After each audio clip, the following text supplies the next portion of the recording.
on his roof about 3 years ago, was it? About 3 years ago, right? And so tell us what kind of experience you've had with him.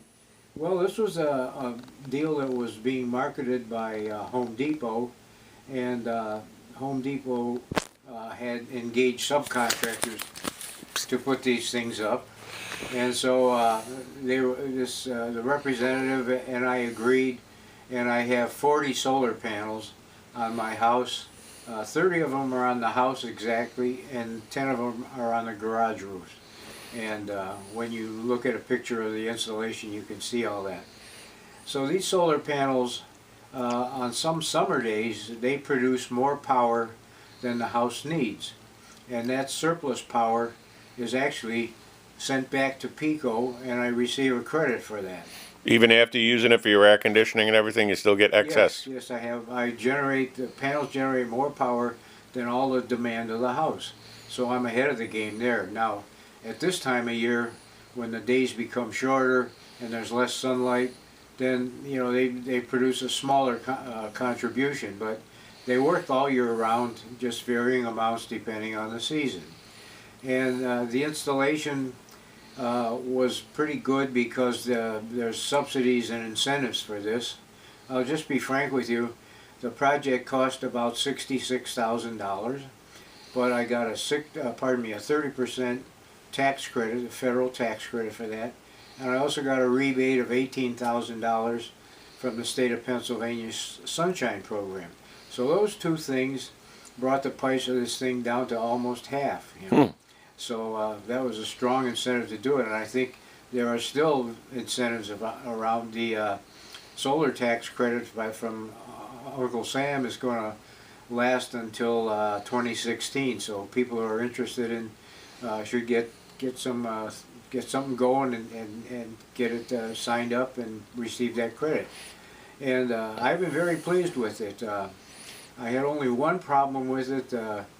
The inverters quit working one day, and so I called the people, and they came out, and I have warranty on it, and they looked at it and they said, well, it looks like you may have some squirrels chewing on the wiring No kidding. of the solar panels. I said, what are you talking? He said, yeah, there's a squirrel nest up there. And I said, well, geez, I hope that's not what it is. And they said, well, we'll come out the next day. And they brought a crew, and they went up on the roof, and they started to dismantle, take the panels off, and they were going to have to take them back to their shop and test them and all that. But fortunately, after the third panel came off, the guy came in, and he showed me a piece of wire that was about as big as my little finger. And he said, look at this wire. And I said, oh my gosh, I can see the insulation's gone. You could see the bare wire. And he said, actually, it was an installation error.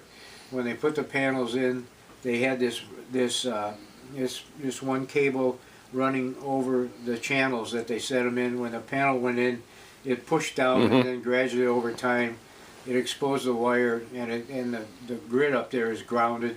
So it shorted out the system, and it quit working. Oh, so that was solved then. Yeah, I said, well, that sounds like your problem. He said, that's right, it's an installation error, and we'll fix it for nothing.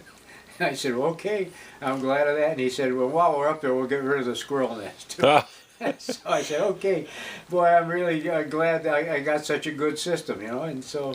So now, is it much maintenance as far as keeping track of how much you use or anything? Well, I'm interested in it enough, and I keep readings that I've kept since the installation. I read them 4 times a day. I read the 3 meters, and I just keep tracking it. And once a month, when my Pico bill comes in, the Pico bill has the meter readings and the credit for whatever the panels that produce, and I compare the Pico's readings with the readings for the day that they take their reading, and I always have good agreement there. So I've had no problem in Pico being able to recognize the panels and give me credit for what they produce. So you know exactly how much extra power it's producing that you're selling. Yes, I do. The 1 meter is called a production meter. That's on the back on the inverters by the garage. And that tells me how many kilowatt hours come out of the solar panels. The other meter out here is called a net meter or in-out meter, and it measures how much is being sent back to Pico or how much is being drawn from Pico. And the primary meter is the demand meter from Pico. So it's really a good system, and it's very dependable. I don't have to do any maintenance. As far as keeping the panels clean, I just say, well, I hope it rains tomorrow, and wash off any dust. One day there was, you know, when we have some seasons where there's a lot of pollen, you know, so you can look up there and say, boy, that looks like it's awful dusty, but after a day or so, enough rain, blows off. Wind, and it's self-cleaning. I guess there's enough of an angle that, you know, anything rain washes them off, so I don't have to worry about that. And so I've just been tickled pink with it. It's doing a great job for me, and it's also, you know, helping our planet. It's helping Save a little greenhouse gases. Yes, yeah. Now you seem to be very knowledgeable about it, so I believe that's because you have a background in engineering. Yes, I'm a metallurgical engineer, and I used to run a laboratory, and I'm familiar with all these kinds of measurements. So I got a spreadsheet on my computer there. If you want to see that, I'll show it to you. Sure. You can see all my meter readings. I don't know if your camera will pick it up. I think it will. Okay, well, Let's try it out. And now it lets the light up, and now I have to click into it. And this gizmo here is my spreadsheet, and you can see my readings. Well, that's a lot of readings. You did each one of those readings. Oh yeah. Every day you do. Every day I do it. Yeah, you know, here's my reading last night at 9 o'clock. So the times when I read are 9 o'clock in the morning, and then I've missed my 12 o'clock readings today. But 9 o'clock, 12 o'clock, 5 o'clock, and 9 o'clock again. Wow, and that's pretty good record keeping, I gotta say. Yeah, if you see this thing down here, it tells you what the meter readings mean. The net billing. Yeah. Wow, that's pretty slick. And so over here is the overall. Since the installation, I multiply by the kilowatt hour rate, and that's how many kilowatt hours, the worth of the cost or the price of the kilowatt hours that these have produced. So it says since installation, it's produced $4,461 worth of electricity. Oh, wow. Well, that's pretty good. And how long is the system going to last for? Well, it's supposed to be good for 25 years for the panels up on the roof. You know, that's the main component that you got to worry about. So you can see how many I got to. Let's go up if I can.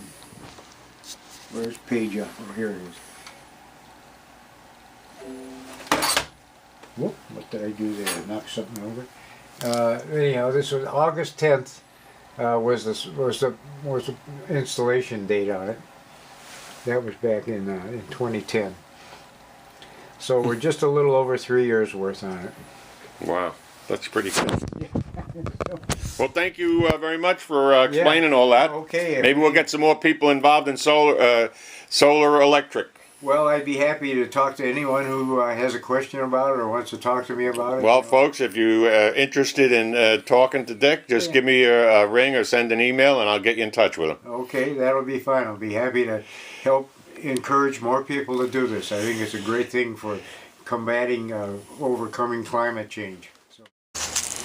And here's all the equipment.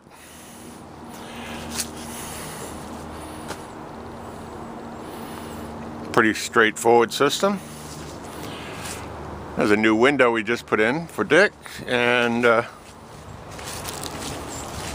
couple of other replacement windows. Make the house all energy efficient.